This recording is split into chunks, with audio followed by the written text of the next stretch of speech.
IELTS 19, published by Cambridge University Press and Assessment 2024. This recording is copyright. Test 1.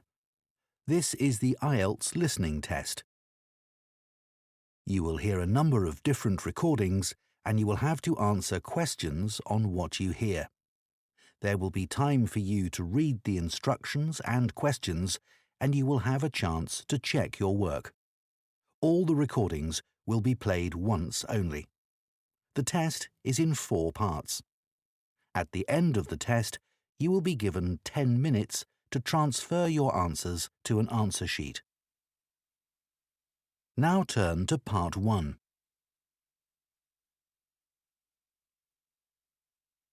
Part 1. You will hear a teaching assistant calling a country park about a school visit. First, you have some time to look at questions 1 to 6.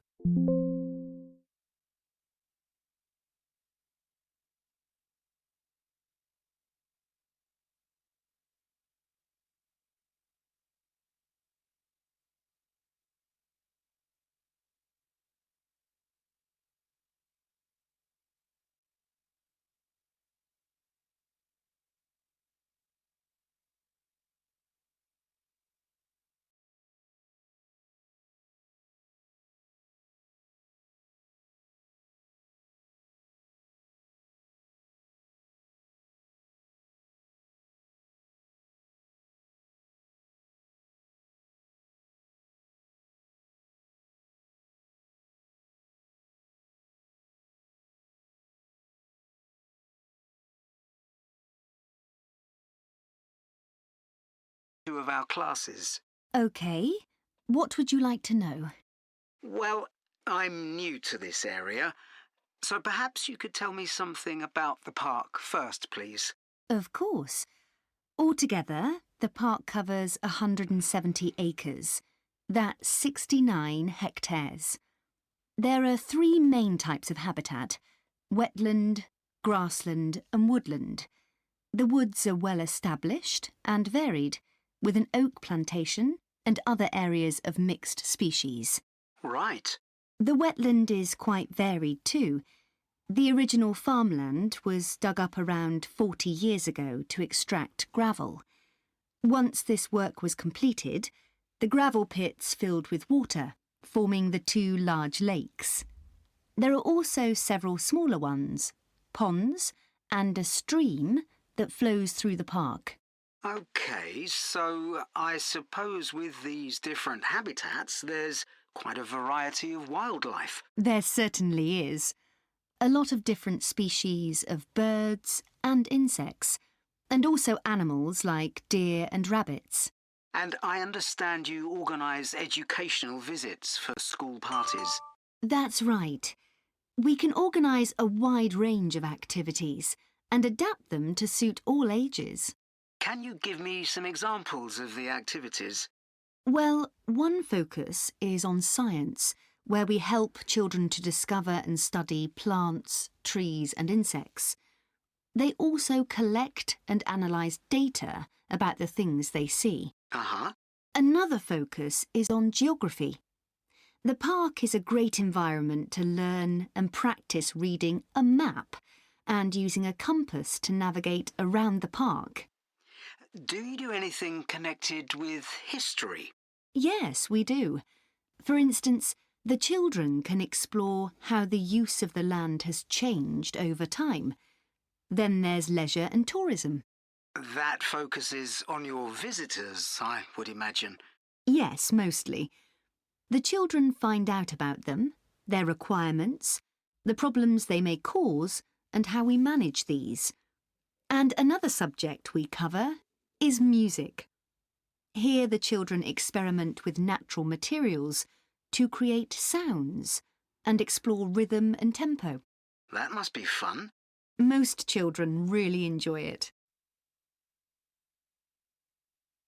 Before you hear the rest of the conversation, you have some time to look at questions 7 to 10.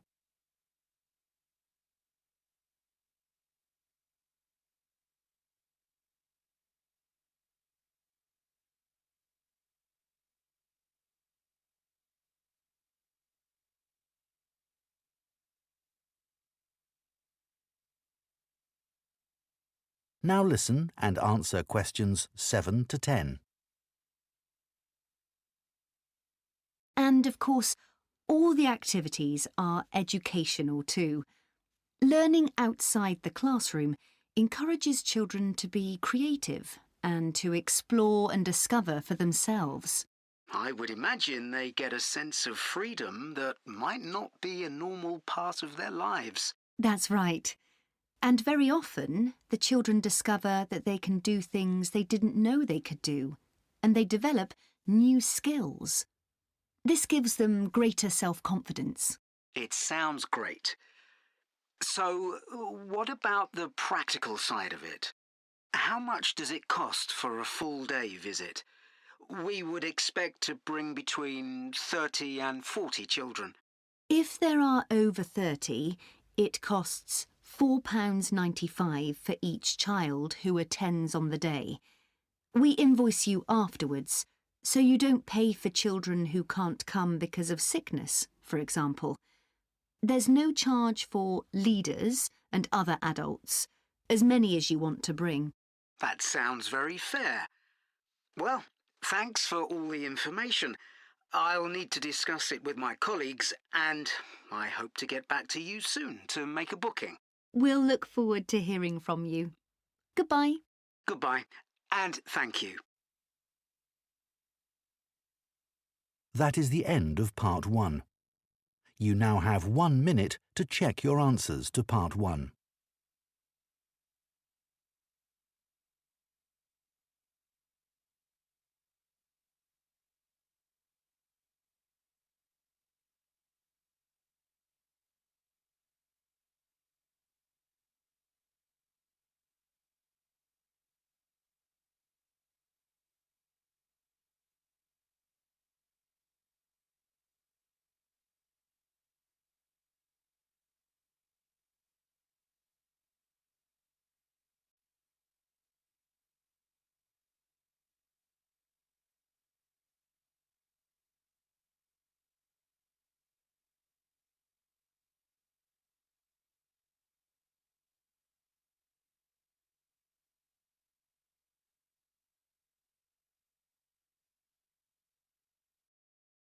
Part 2.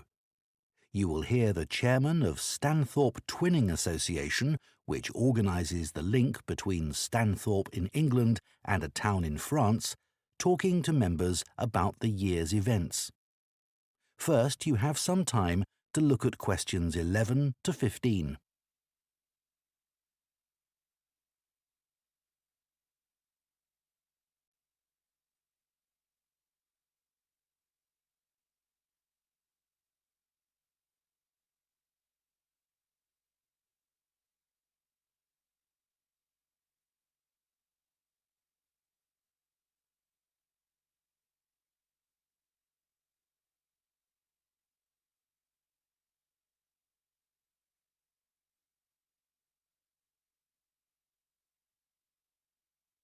Now listen carefully and answer questions 11 to 15.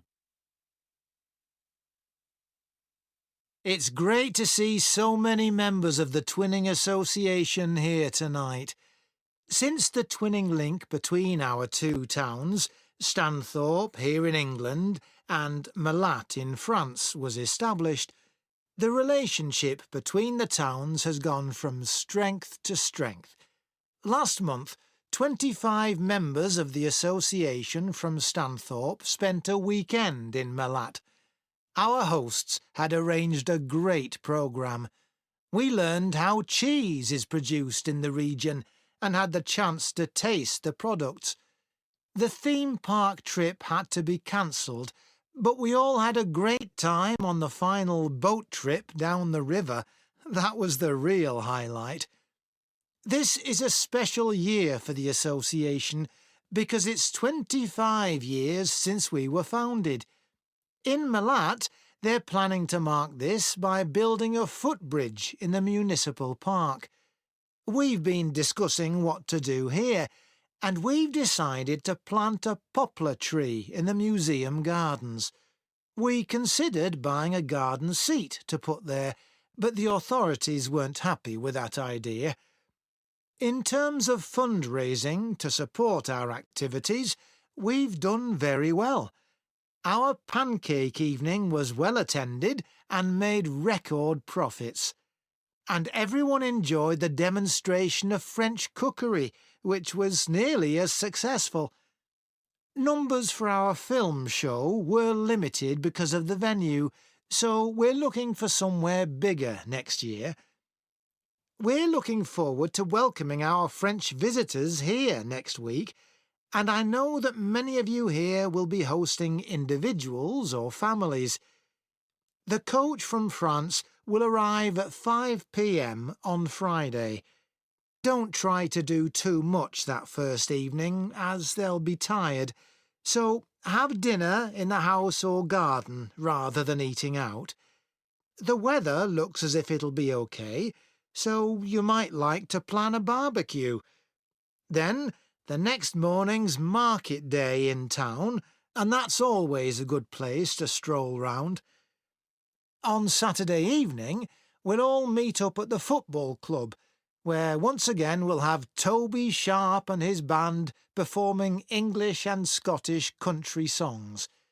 Toby will already be well known to many of you, as last year he organised our special quiz night and presented the prizes. Before you hear the rest of the talk, you have some time to look at questions 16 to 20.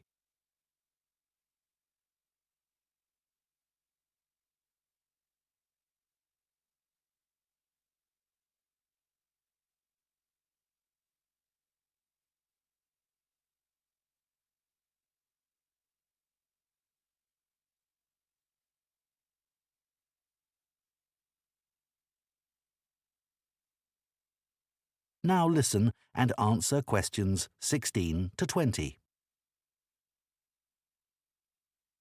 Now, on Sunday, we'll be taking our visitors to Farley House. You may not all be familiar with it, so here's a map to help you. You can see the car park at the bottom of the map. There's an excellent farm shop in the grounds where our visitors can buy local produce. It's in the old stables, which is the first building you come to. They're built round a courtyard, and the shop's in the far corner on the left. There's also a small cafe on the right as you go in. I know that one or two of our visitors may not be all that mobile. The main entrance to the house has a lot of steps, so you might want to use the disabled entry. This is on the far side of the house from the car park. Children will probably be most interested in the adventure playground. That's at the northern end of the larger lake, in a bend on the path that leads to the lake. There's lots for children to do there. There are a number of lovely gardens near the house. The kitchen gardens are rectangular and surrounded by a wall. They're to the northeast of the house, quite near the smaller lake. They're still in use and have a great collection of fruit and vegetables. The Temple of the Four Winds is a bit more of a walk, but it's worth it. Take the path from the car park and go past the western sides of the stables and the house. Then, when the path forks, take the right-hand path. Go up there with the woods on your left, and the temple is right at the end.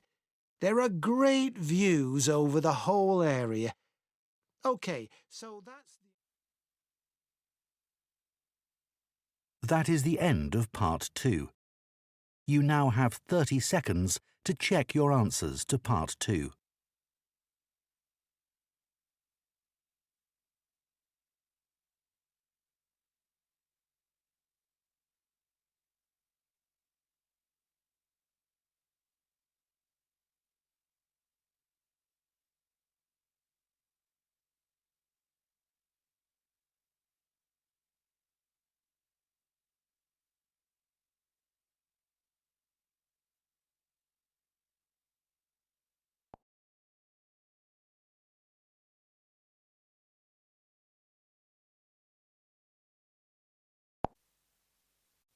Part 3. You will hear two food science students called Marie and Colin discussing their final year projects. First, you have some time to look at questions 21 to 24.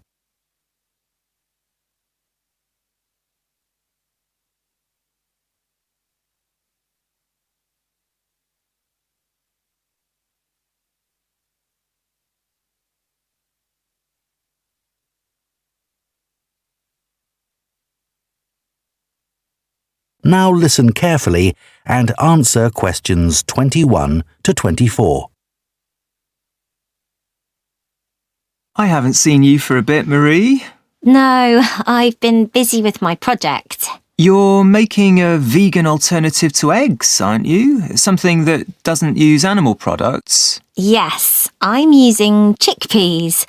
I had two main aims when I first started looking for an alternative to eggs, but actually I found chickpeas have got more advantages. Right. But how about your project on reusing waste food? You were looking at bread, weren't you? Yes, it's been hard work, but I've enjoyed it. The basic process was quite straightforward, breaking the stale bread down to a paste, then reforming it. But you were using 3D printing, weren't you, to make the paste into biscuits? Yeah, I'd used that before, but in this project I had time to play around with different patterns for the biscuits and finding how I could add fruit and vegetables to make them a more appetising colour, and I was really pleased with what I managed to produce. It must have been a great feeling to make something appetising out of bits of old bread that would have been thrown away otherwise. It was. And I'm hoping that some of the restaurants in town will be interested in the biscuits. I'm going to send them some samples. I came across something on the internet yesterday that might interest you. It was a company that's developed touch-sensitive sensors for food labels. It's a special sort of label on the food package. When the label's smooth, the food is fresh. And then when you can feel bumps on the label, that means the food's gone bad. It started off as a project to help visually impaired people know whether food was fit to eat or not. Interesting. So, just solid food? No, things like milk and juice as well. But actually, I thought it might be really good for drug storage in hospitals and pharmacies. Right. And coming back to food, maybe it'd be possible to use it for other things besides freshness, like how many kilograms a joint of meat is, for example. Yes, there's all sorts of possibilities. Before you hear the rest of the discussion, you have some time to look at questions 25 to 30.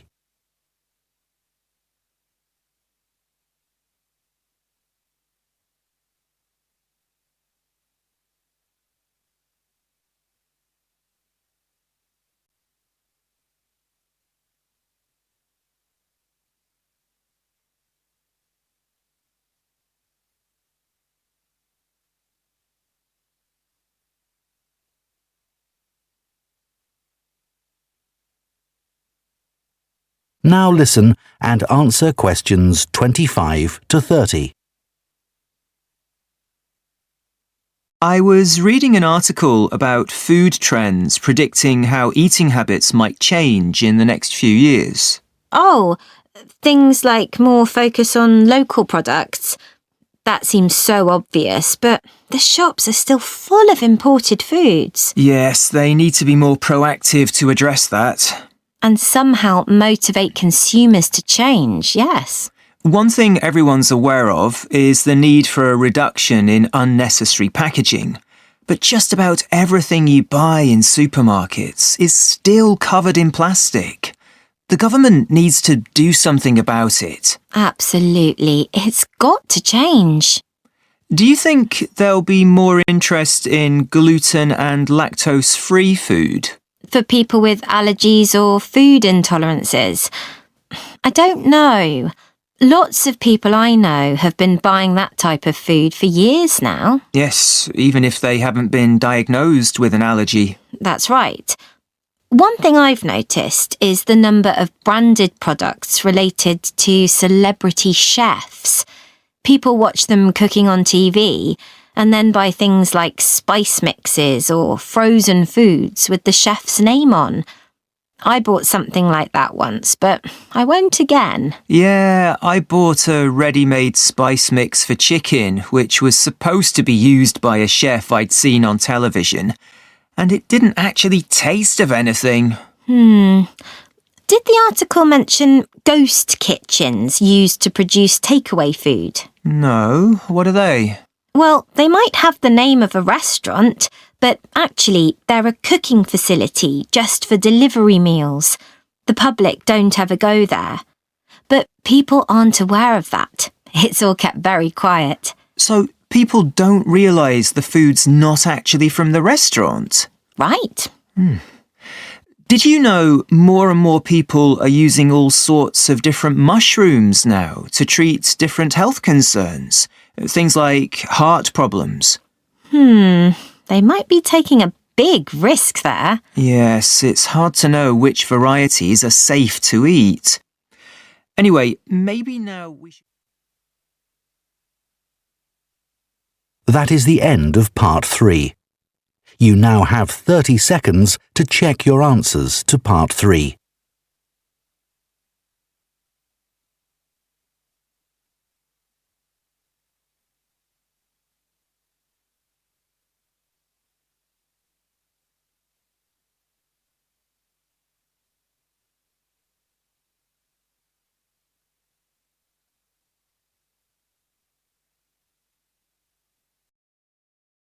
Part 4.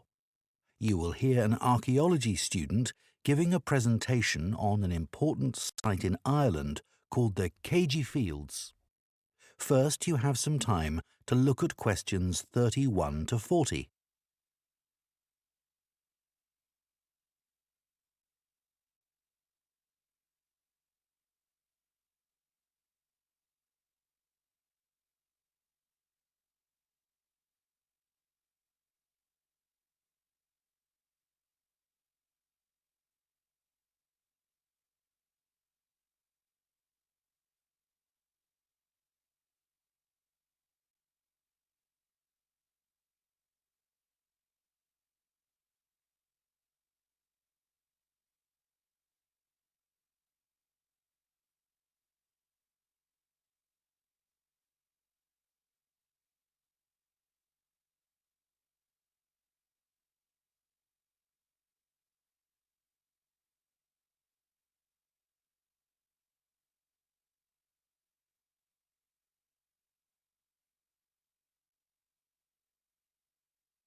Now listen carefully and answer questions 31 to 40.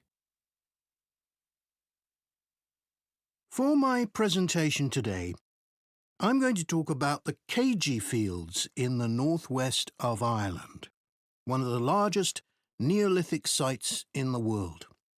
I recently visited this site and observed the work that is currently being done by a team of archaeologists there. The site was first discovered in the 1930s by a local teacher, Patrick Caulfield. He noticed that when local people were digging in the bog, they were constantly hitting against what seemed to be rows of stones. He realised that these must be walls, and that they must be thousands of years old for them to predate the bog which subsequently grew over them. He wrote to the National Museum in Dublin to ask them to investigate, but no one took him seriously. It wasn't until 40 years later, when Patrick Caulfield's son, Seamus, who had become an archaeologist by then, began to explore further. He inserted iron probes into the bog to map the formation of the stones, a traditional method which local people had always used for finding fuel buried in the bog for thousands of years. Carbon dating later proved that the site was over 5,000 years old and was the largest Neolithic site in Ireland. Thanks to the bog which covers the area, the remains of the settlement at KG Fields, which is over 5,000 years old, are extremely well preserved. A bog is 90% water, its soil so saturated that when the grasses and heathers that grow on its surface die, they don't fully decay but accumulate in layers. Objects remain so well preserved in these conditions because of the acidity of the peat and the deficiency of oxygen. At least 175 days of rain a year are required for this to happen. This part of Ireland gets an average of 225 days.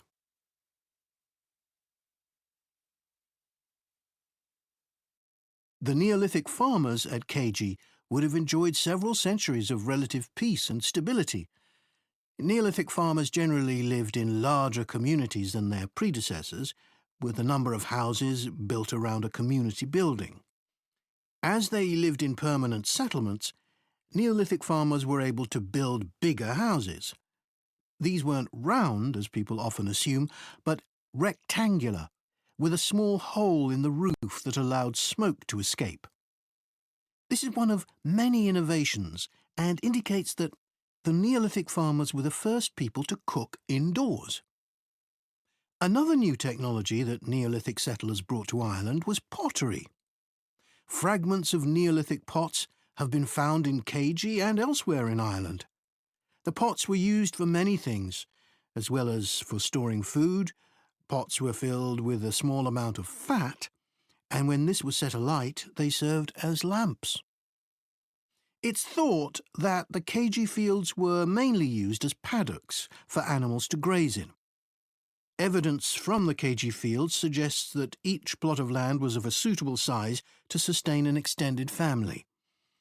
They may have used a system of rotational grazing in order to prevent overgrazing and to allow for plant recovery and regrowth.